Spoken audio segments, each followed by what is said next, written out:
I'm Regina Anderson, 34, and I built my career in classified defense work, mostly behind the scenes, never flashy, but deeply respected by those who knew. For years, I supported my family quietly, covering bills, editing grad school papers, helping without ever being asked twice. But when they mocked me at a family dinner, called me a deadbeat to my face, I made a decision that changed everything. Ever been underestimated by the very people you bent over backwards to help? If so, drop your story in the comments, you're not alone. Before we get into what happened, let me know where you're watching from. And if you've ever had to draw a line in the sand and walk away from those who refuse to see your worth, hit that like button and subscribe for more stories on boundaries, respect, and quiet justice. Because what happened next caught everyone off guard. I'm the oldest of three. Our family lived by a clear, if unspoken, hierarchy. Success looked a certain way: badges, medals, framed degrees in gold trim. If your achievements couldn't be announced at a dinner party or displayed on a mantle, they didn't count. My parents made that clear from early on. Dad served 22 years in the Navy, retired with honors. Mom worked as a high school principal. Both believed deeply in discipline, structure, and the kind of success you could salute. My brother, Billy, followed suit. He went into law enforcement straight out of high school. Wore the uniform, drove the cruiser, brought his badge to every Thanksgiving like it was part of the dress code. He wasn't particularly bright, but he looked the part: broad shoulders, firm handshake, short answers. Our parents beamed every time he walked through the door. My sister, Jenna, played the long game. Straight A's, debate team captain, student government. She got a full ride to a top graduate program in international relations, then married a Navy officer who racked up promotions like they were participation trophies. I think our parents would have paid for her wedding even if she'd picked someone else. They were that impressed by the dress blues. And then there was me. I studied computer science and engineering, but skipped the Ivy League circuit in favor of internships at niche startups. I got my degree quietly, with zero ceremony, no cap, no gown, just a scanned PDF and a login to the alumni portal. From there, I moved into research work. Some of it academic, some of it government adjacent. Mostly classified. I signed so many NDAs I started dreaming in redacted text. But it was good work. Impactful. Lucrative enough. Only no one at home seemed to care. What exactly do you do again? Mom asked once, squinting like the answer was printed on my forehead. Nothing you'd recognize, I replied. Which was true. If I told them I'd helped build the cybersecurity protocols that protected half the state's emergency infrastructure, they'd probably ask why I didn't just join the Navy instead. I didn't mind the quiet. I didn't need applause. But the thing is, they didn't just ignore me, they rewrote me. I became the daughter who'd never really found her thing. At family dinners, they'd ask Jenna about her next rotation and Billy about the new precinct. When it was my turn, there was polite silence. You still working from home? Dad would ask. Still consulting, I'd say. That was the safest word I could use. I couldn't exactly tell them I'd been flown to DC twice last year to brief a joint task force. Not without breaking federal law. Over the years, I stopped expecting them to understand. But I didn't stop showing up. When Billy got arrested for a DUI, I was the one who wired the bail money before anyone else even picked up the phone. He never said thank you. 2 weeks later, he was back in uniform, and it was like it never happened. When Jenna's husband deployed to a classified location, she had a panic attack during finals. I stayed up 3 nights in a row helping her rewrite 2 term papers. She ended up graduating with distinction. She gave the speech. My name wasn't in it. When Mom's insurance dropped coverage for a surprise hospital procedure, the bill was just under $9,000. She called me sobbing, which she never does. I told her not to worry. Paid it off that same week. She never brought it up again. I did these things not because I was a martyr, but because I still believed, deep down, that love meant showing up, even if no one noticed. I wasn't chasing their approval anymore. I just didn't want to become cold. I didn't want to become them. But over time, the gap widened. Their language started to shift. Billy joked once, loud enough for everyone to hear, "You know, some of us have to get up for real work in the morning." Mom laughed like it was true. Dad started sending me job listings. Real ones. Full-time positions I was overqualified for by a factor of 10, with salaries that would have cut mine in half. Jenna got the worst of it. She never said anything overt, but she stopped inviting me to things. Her bridal shower. A promotion dinner. I only found out about her baby announcement because a cousin posted the ultrasound photo. I started to recognize the pattern. If you didn't look the part, you weren't part of the story. And without realizing it, my family had written me out. I kept showing up anyway. Brought gifts. Listened to the stories. Asked the questions no one asked me. When I did talk about my work, I kept it surface level, consulting, research, defense adjacent. One time, Jenna's husband asked to follow up. Just one. I told him I'd worked on a threat mitigation system. His expression changed instantly. Cyber division, he asked, like he suddenly saw me. Something like that, I said. He nodded slowly, but didn't press. I figured it would end there. Still, nothing changed. The next month, my dad introduced me at a family cookout as our daughter who works in tech. I think they didn't mean it cruelly, but the indifference had sharp edges. You learn to stop bleeding out over people who think your wounds are just quirks. You learn to let them believe what they want, until it's easier to stop offering the truth altogether. There was a moment, about a year before everything changed, when I nearly walked away for good. Billy had just made sergeant and threw himself a party. Full turnout, big banners, speeches, the whole thing. At one point, someone handed him the mic and asked him to thank the people who'd helped him the most. He thanked Jenna. Thanked Mom and Dad. Thanked his old lieutenant. He didn't mention me. Not once. I'd been the one to clear his record.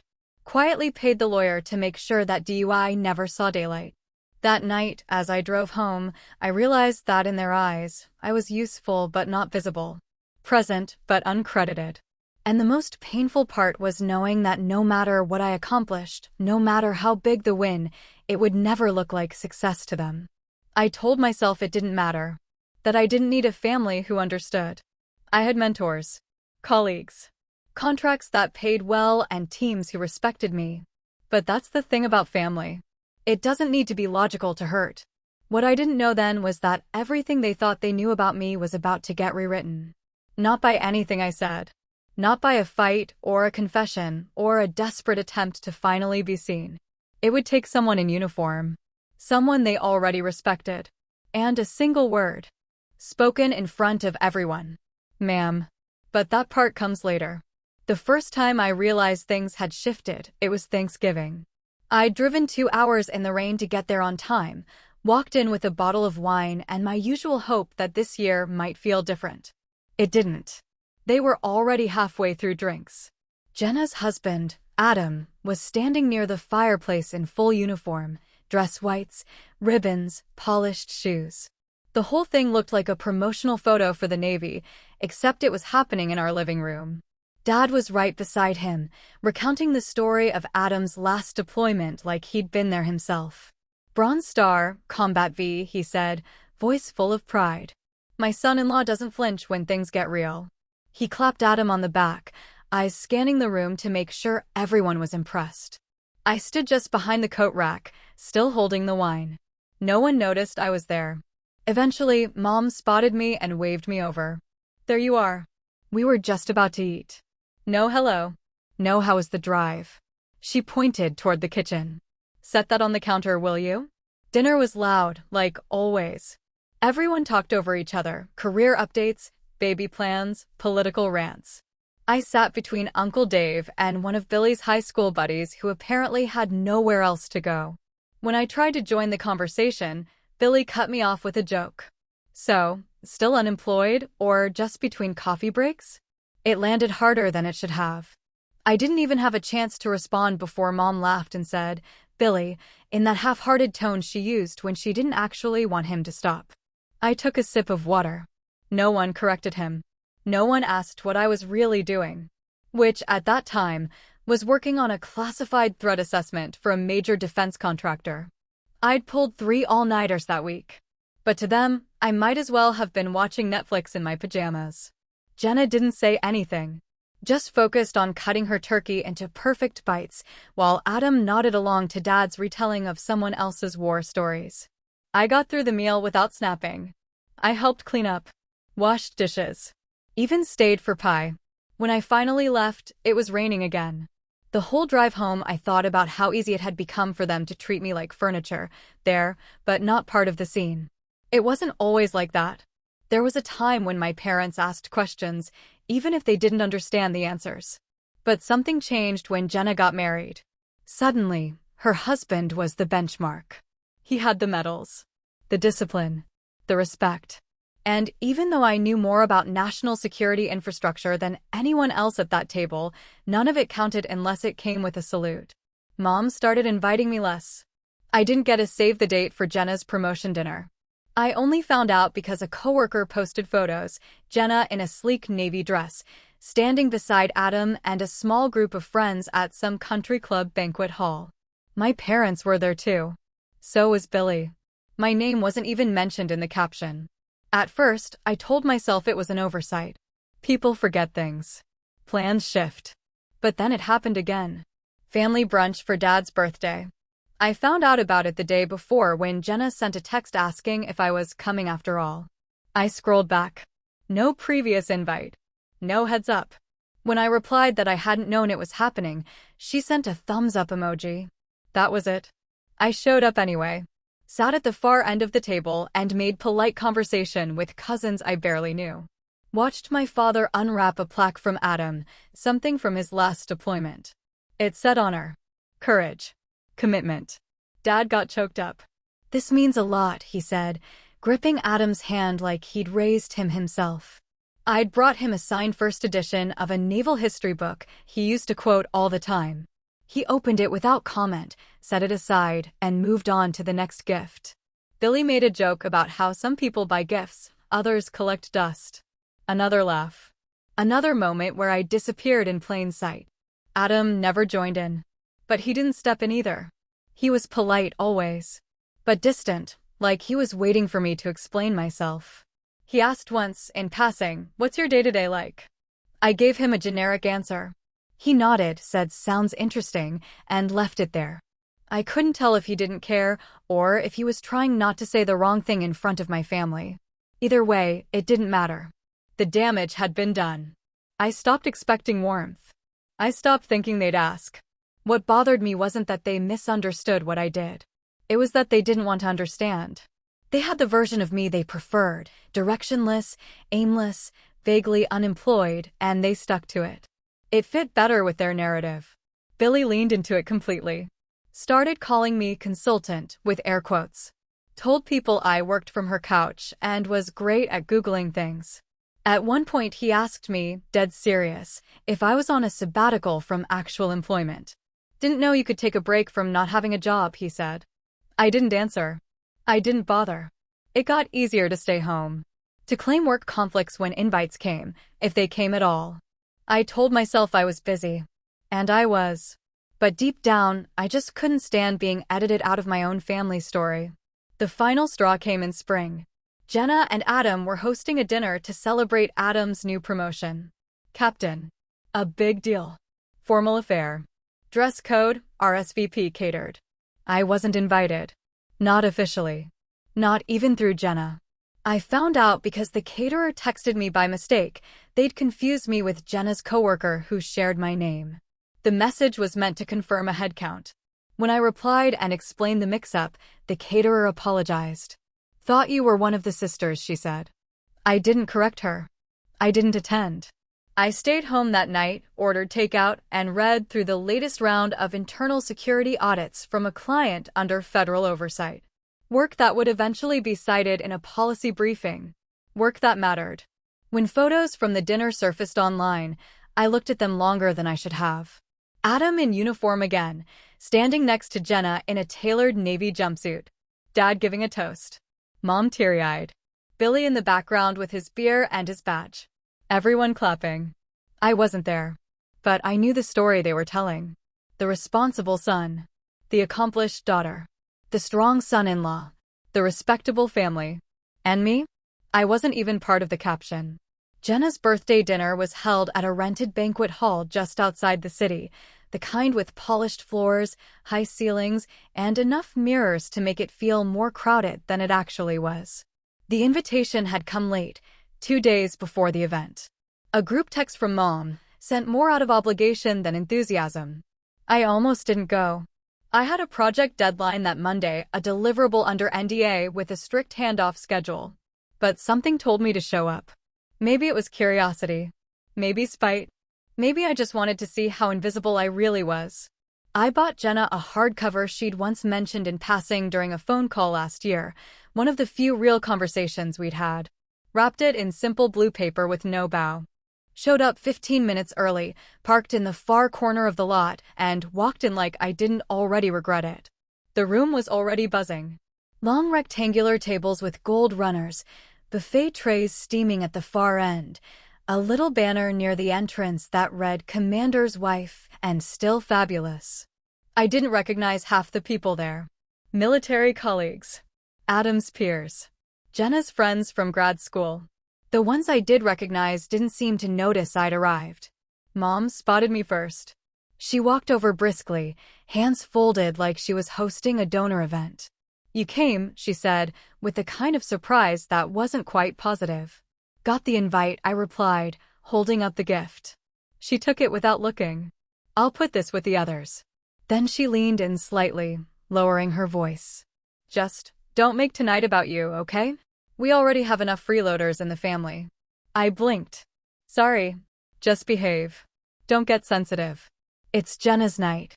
Before I could say anything, Billy walked by holding a drink. "Look who finally left her apartment," he said, smirking. Deadbeat made it after all. The words hit harder than I expected, mostly because they didn't sound like a joke. Not even the lazy kind. It was casual, dismissive, practiced. A few people around him laughed.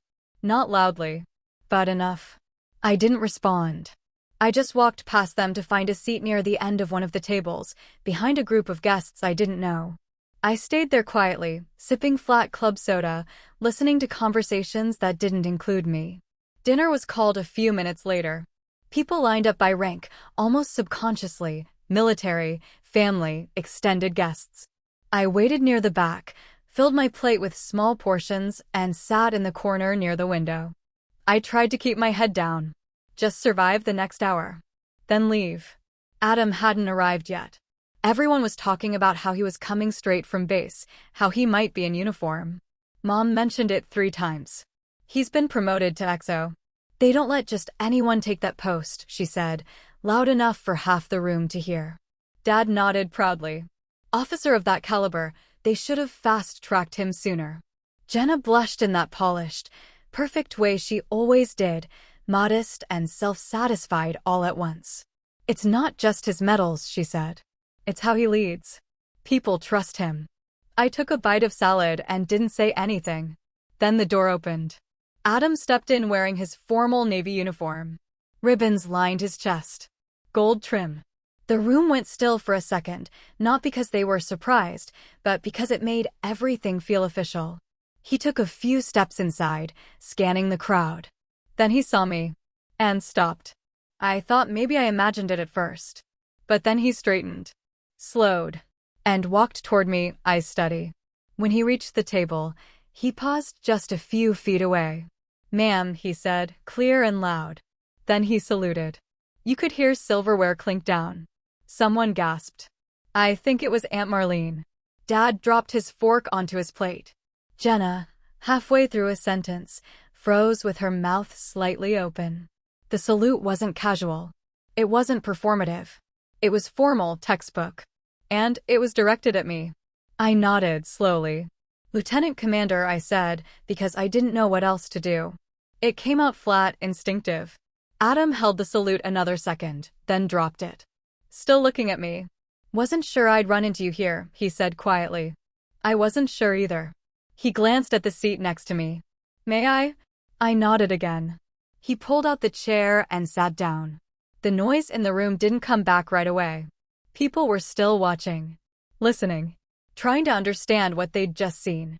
Jenna walked over after a minute, stiff smile on her face. "You made it," she said to Adam. "Of course," he said, turning slightly in his chair but not getting up. "Didn't want to miss your big night." She didn't look at me, just reached down, squeezed his shoulder, then walked back toward the head of the table. Dad didn't speak to me the rest of the night. Neither did Mom. Billy kept looking at Adam like he was trying to solve an equation that didn't make sense. I stayed until the cake was served. Watched people slowly recalibrate their behavior, laugh a little less loudly, avoid eye contact with me, whisper behind napkins. I knew what they were wondering. Why would a decorated officer salute the person they all called a deadbeat? Adam didn't explain. Neither did I. But I could feel the shift. A thread snapping. For the first time in years, they didn't know how to talk about me. And that silence felt better than any apology I never got. I left before the cake was cut. Didn't say goodbye. Didn't wait for a ride. Just walked out, calm and quiet, like I was late for something more important, which, for the first time in a long time, felt true. The cold air outside hit me harder than I expected. I'd been holding tension in my shoulders all evening. I could feel it now as a dull ache running down my spine. I crossed the parking lot without looking back, keys already in hand. No one followed.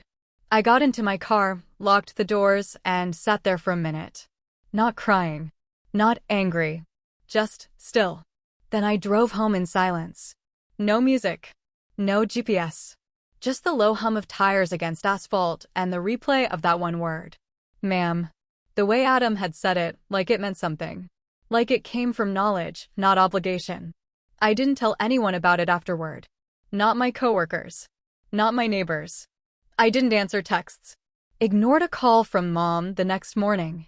Let Jenna's voicemail go to inbox. A week passed. Then a text came from Jenna. Just one line. "What exactly do you do?" No punctuation. No greeting. I stared at it for a long time before locking my phone and sliding it across the counter. I didn't answer. Because what could I say? "Oh, nothing much. Just managing risk exposure for systems your husband's unit depends on to not get killed?" Even that would have violated 3 NDAs. What I could have said, what I wanted to say, was that I'd spent the last 4 years supporting defense contractors on projects they would never hear about. Remote systems audits. Vulnerability testing. Infrastructure simulations designed to assess exactly how long a critical operation could survive a coordinated cyberattack. Last quarter, I'd worked directly on a secure communications protocol Adam's team was now using on the field. He knew. Not the full details. But enough. And when he saw me, he saw something they never did. I wasn't just his wife's older sister. I was someone who'd helped keep him alive. I didn't respond to Jenna's message because I finally understood that an explanation wouldn't change anything. If they couldn't recognize my value without credentials stamped in gold, they didn't deserve access to what I'd built. For years, I told myself their dismissal didn't bother me. I said it wasn't personal, that they just didn't get it, that I couldn't expect people with traditional careers to understand classified work. But that night at the banquet, watching my dad's fork hit his plate and my sister's face drain of color, I realized something that rattled me. I had let it happen. Not the disrespect. That was theirs to own. But the silence?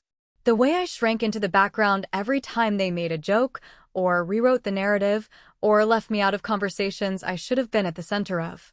That part was mine. I let them talk over me because it felt easier than trying to justify a job I wasn't allowed to talk about. I played along with the jokes because I didn't want to start fights that would go nowhere. I let them exclude me from things because being forgotten hurt less than being mocked. But silence, over time, is a kind of permission. And I had given them plenty. That realization sat with me for days. It followed me into my work, through late-night check-ins with remote teams and quiet early mornings reading reports by the glow of a second monitor. I couldn't stop thinking about all the moments I'd swallowed my own worth just to keep the peace. Like the time I paid Mom's surprise hospital bill and said nothing when she thanked Dad for figuring it out. Or the year I edited Jenna's entire graduate thesis while she told our relatives she'd done it all alone.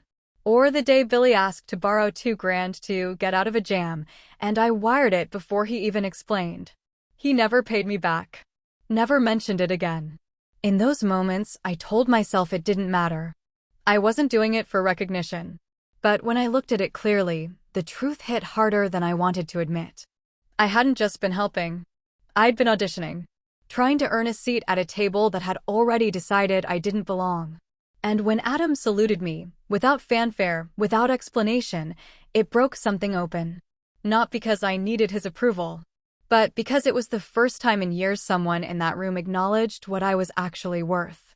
He didn't salute me as Jenna's sister, or as someone who happened to be nearby. He saluted me as a colleague, a contributor, a quiet operator doing real work. That salute wasn't for them. It was for me. And it made their silence louder than ever. Mom tried again a few days later. Left a message about how things got a little tense at the party, and maybe we should have a family dinner to talk things through. Talk things through. Like it was a miscommunication. Like I'd taken things too personally. I didn't call back. Billy didn't say anything. No surprise there. Jenna sent another message a few days later. Adam won't tell me. But I think I messed up. Just, if you ever want to talk. It wasn't an apology. It wasn't even a question. But I read it twice. Then deleted it. Because by then, something had already shifted. I'd spent too long lowering the volume on myself just to make other people more comfortable. And now? Now I was done speaking softly. The next invite was for Easter brunch. Group text, same as always. Mom signed it Love, the real adults, like it was some kind of inside joke. Jenna sent a follow-up a few hours later. Hope you can come. It'd be nice to just move past everything. I stared at the message for a few minutes before locking my phone and setting it face down on the table. I didn't respond. 3 days later, a second text arrived. Just let us know one way or the other. Mom's getting stressed. No punctuation again. Like every request was half a command. I didn't answer that one either. On Easter morning, I woke up to photos on the family thread. Billy standing behind the grill, tongs in one hand, beer in the other. Jenna with her arm around Mom. Dad in his standard navy blazer, making a toast in the backyard like he was hosting a diplomatic summit. Someone captioned it, "Strong family, stronger traditions." I muted the thread.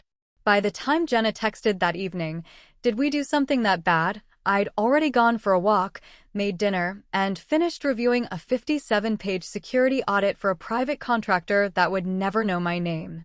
I didn't answer. It wasn't a protest. It wasn't punishment. It was a decision. For years, I'd been orbiting around people who had built a version of me that fit their needs. Quiet, available, always in the background. Helpful, but not visible. Capable, but not quite successful. They needed me small so they could feel big. And I had let them. I made that possible by showing up. By softening myself. By absorbing their digs and smiling through dinners I didn't belong at. I gave them the benefit of the doubt so many times I lost count. But that night, after Adam's salute, after the stunned silence that followed, I saw it all clearly for the first time. They didn't misunderstand me. They just didn't care to understand me. And that difference mattered. The next time an invite came, I didn't even open the message. That week, Mom sent a photo of an old scrapbook she found in the attic. Look what I came across. Your science fair project from 5th grade. You were always our little genius. No mention of the birthday dinner. No acknowledgement of what she said to me that night.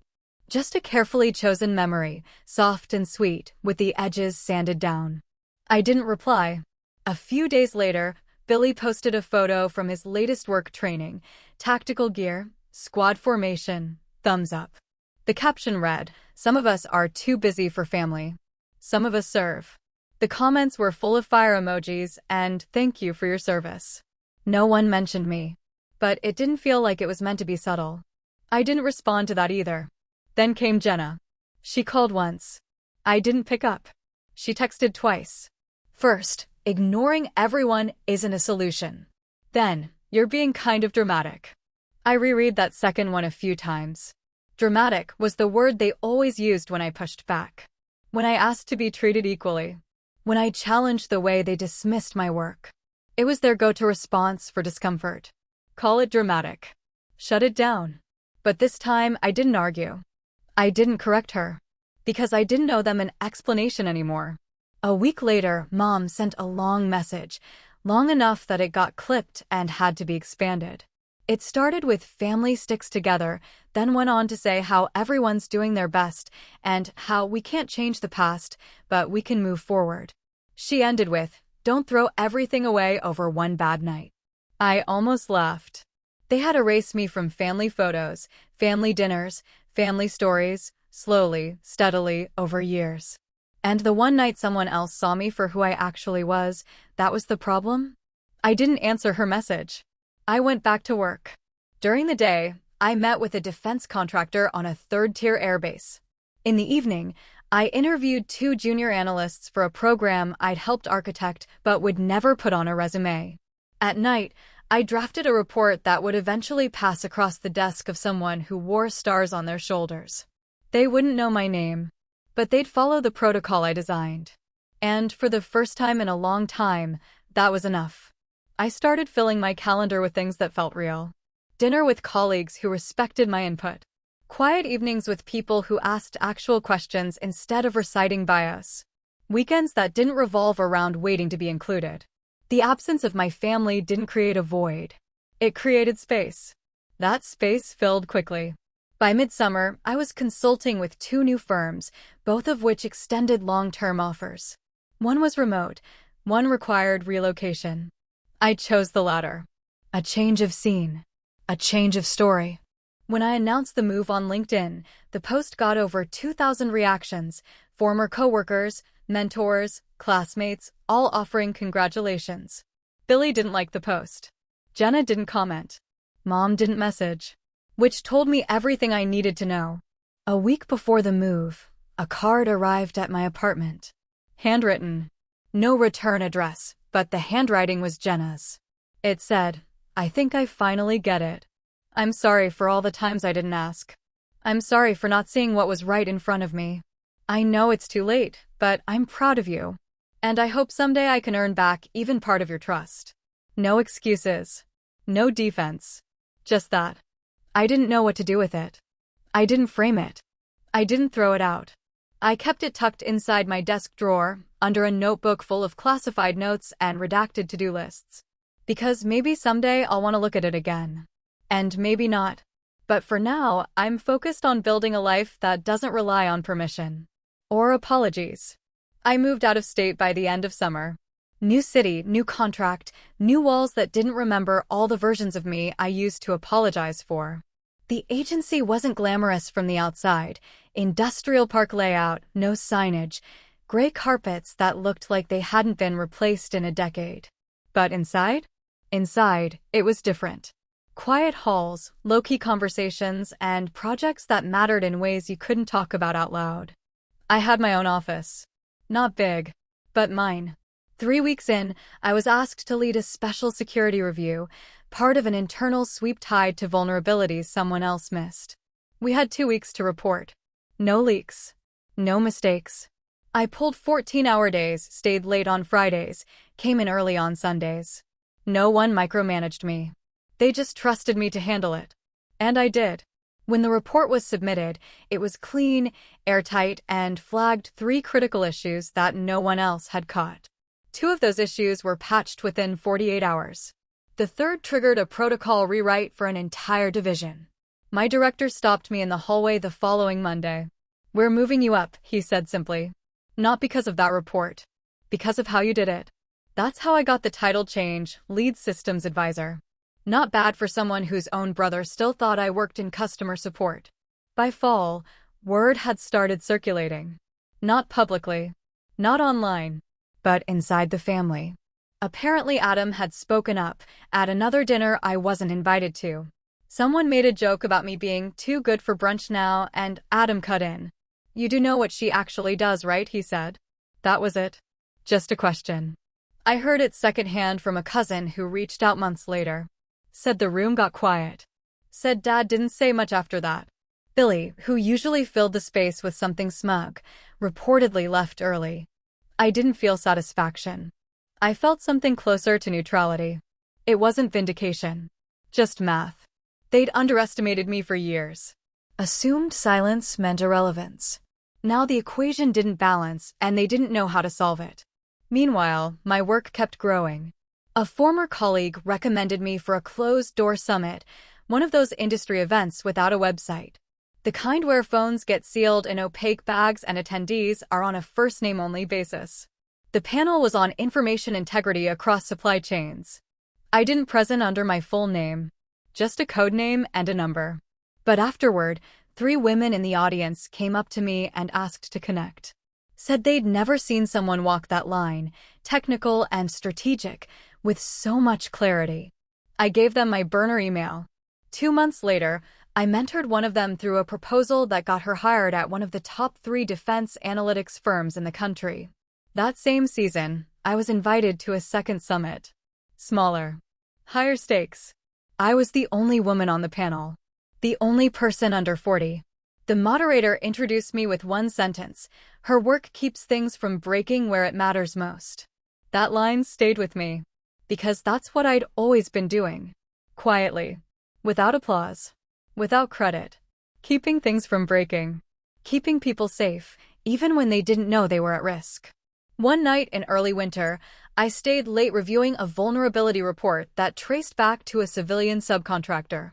It was the kind of hole that could lead to a cascade failure across 2 systems.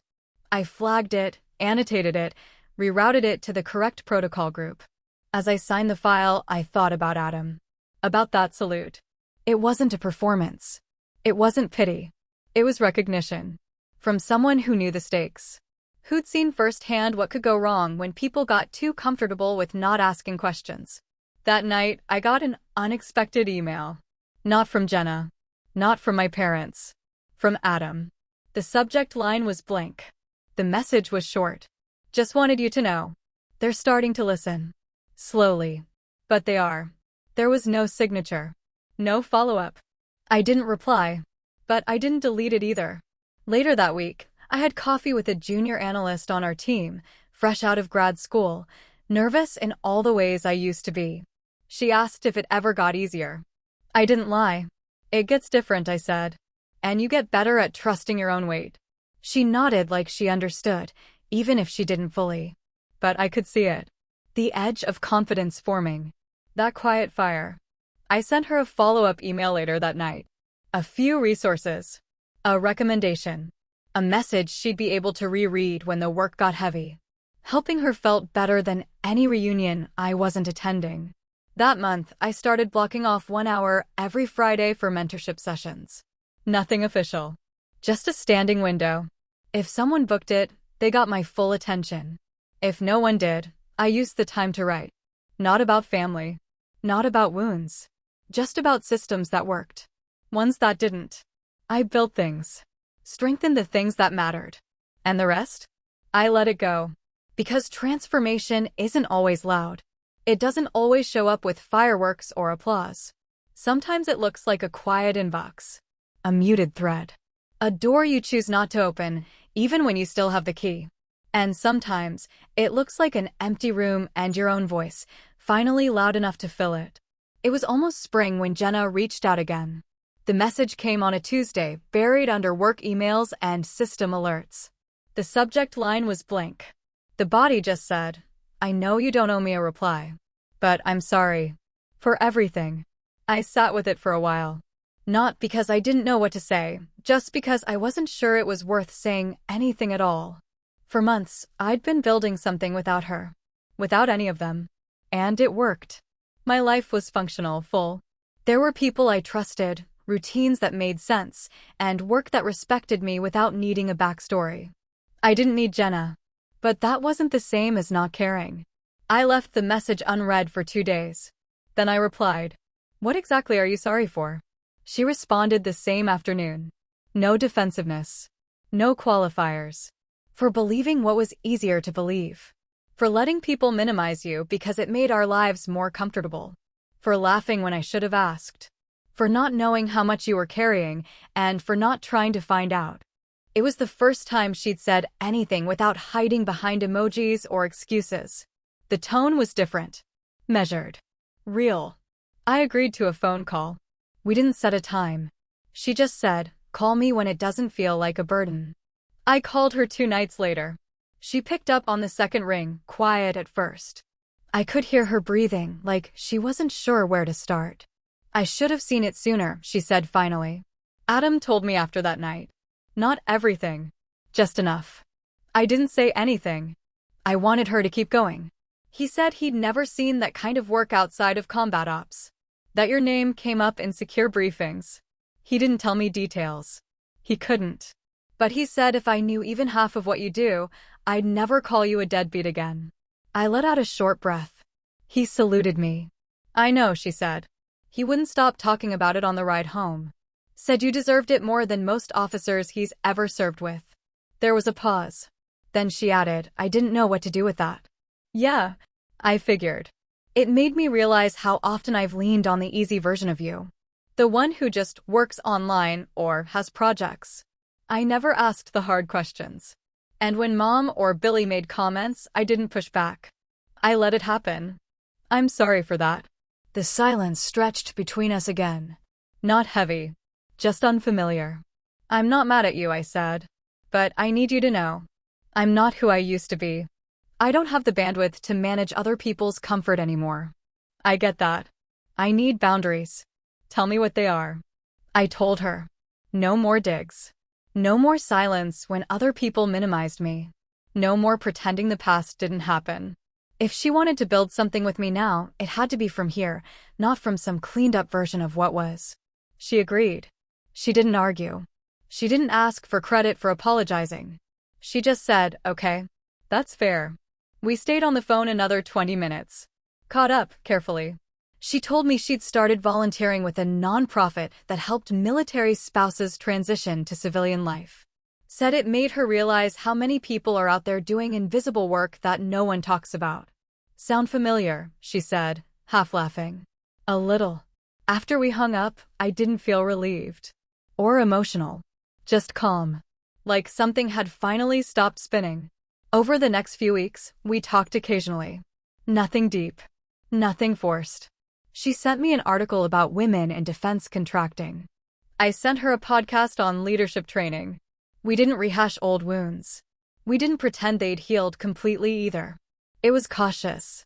Cordial. But it was real. And real felt like a good place to start. At one point, she asked if I'd ever consider coming to another family dinner. Not right away. Just sometime. I don't know, I said honestly. That's okay, she replied. I just want you to know you'd be welcome. Even if it's uncomfortable for everyone else. I didn't say yes. But I didn't shut it down either. And that was the difference. Because for the first time, she wasn't trying to pull me back into the old narrative. She was offering something new. Smaller. Humble. A space I could enter on my terms. Later that month, I sent her a photo from a leadership panel I spoke at, me, standing next to 3 other women in the field, holding a plaque with no title on it. Just initials. Just contribution. She replied, they're lucky to have you. I didn't expect the words to mean much. But they did. Not because I needed validation. I'd moved past that. But because it was the first time I saw her look at me without needing to see herself reflected back. And that, finally, was enough. These days, my life is quiet. Not small quiet. The difference matters. I still work in the same field. Still show up to meetings where full names aren't used, where half the participants aren't on paper, where the work matters more than the credit. Some weeks are dense with analysis and red lines. Others are spent in briefing rooms, scanning through other people's blind spots before they become headlines. I like it that way. No one here asks for a resume summary over drinks. They don't need to. You earn your space by knowing what you're talking about. That's it. When I do speak, people listen. Not because I talk louder now. Because they've learned not to assume quiet means uncertain. Last week, I trained a team of new analysts, sharp, curious, full of all the ambition I used to keep to myself. One of them stayed after the session ended and asked me if I ever felt overlooked when I started out. I didn't give her the whole story. Just said, I used to mistake silence for peace. It wasn't. It was erasure. She nodded like she understood, even if the edges hadn't reached her yet. She will. My office isn't flashy. No windows. But the light's clean and the desk is mine. There's a small framed photo of a coastline from a trip I took alone last year. And next to it, folded carefully into the corner of a drawer, is that old note from Jenna. Still creased. Still legible. We talk now occasionally. We're not close. But there's space between us again, real, shared space, not built on guilt or tension or nostalgia. Just mutual respect, measured in small exchanges that neither of us rush. She stopped calling me dramatic. She stopped letting other people speak for me. And when our paths do cross, she listens first. I haven't been to a full family gathering since the dinner. I doubt I'll ever go back in the way they expect. But I did see my parents once, not long ago. It wasn't planned. I was speaking on a private panel in DC, small group, closed attendance, mostly agency people and strategic contractors. One of the logistics coordinators was the daughter of an old neighbor. She mentioned the event to her parents, who mentioned it to my mom. Somehow, they found out I'd be there. I walked into the building that morning like I always do, badge in hand, notes in my bag, ready to explain the parts of the system no one else had time to map out. I was halfway through the first coffee when I saw them, my parents, standing quietly near the back wall. They didn't approach me, didn't wave, just stood there, listening. I don't think they understood everything I said. But they didn't interrupt. They didn't leave early. And when it was over, my dad waited until the hallway cleared, then stepped forward. "You looked like you belonged up there," he said. I nodded. I did. He didn't say much else. Just nodded back and said, "We didn't know." "I know," I said. That was the problem. We didn't hug. We didn't rehash the past. But for the first time, he didn't look at me like a puzzle he had to solve. He looked at me like someone he had to respect, whether he understood the blueprint or not. Billy hasn't reached out. That used to sting. Now it doesn't. Some people build their identities by standing on top of others. If you remove yourself from their foundation, they don't collapse. They just scramble to find someone else to step on. That's not my business anymore. And Adam? We've exchanged a few emails. Professional. Occasionally personal. He asked me for a resource recommendation once. Said one of his officers wanted to transition into the private sector and didn't know where to start. I sent him a name. Then added, "And thank you for that night." He replied, "Wasn't doing you a favor. Just showing the room who is actually holding the structure up." That's the thing about real respect. It's quiet, but it changes the temperature of the entire room. When I look back on that dinner, the awkward silence, the dropped fork, the frozen expressions, I don't feel anger. I don't even feel triumphant. I just feel sure. That moment wasn't about vindication. It wasn't about someone finally saying what I wanted to hear. It was about the truth speaking louder than the story they built around me. A story where I was the underachiever, the outlier, the girl who worked online and didn't quite measure up. That story unraveled the second someone from their world showed up and saluted me like I was part of his. That's what changed everything. Not the rank. Not the uniform. The recognition. The pause. The shift. Sometimes justice doesn't show up in a courtroom. Or a confrontation. Sometimes it walks in quietly, salutes the person no one noticed, and says, "Ma'am." And in that silence that follows, everything rewrites itself. So, no, I'm not looking for reunion. Or redemption arcs. I'm not trying to be understood by people who once called me a burden while taking what I gave them without hesitation. What I want is what I already have. A life I built without applause. A voice I didn't trade for acceptance. And a peace I didn't have to beg for. That, to me, is legacy. Not what people say when you're gone, but what you carry without needing them to see it. Thanks for sticking with me through the end. Have you ever had someone completely misjudge you, only to realize too late who you really were? Or maybe you've had to walk away from family just to protect your peace. Drop your experience in the comments. I'd love to hear how you handled it. And if this story resonated with you, hit like, share it with someone who needs to hear it, and subscribe for more real stories about standing tall, even when it means standing alone. Sometimes the best kind of justice is quiet.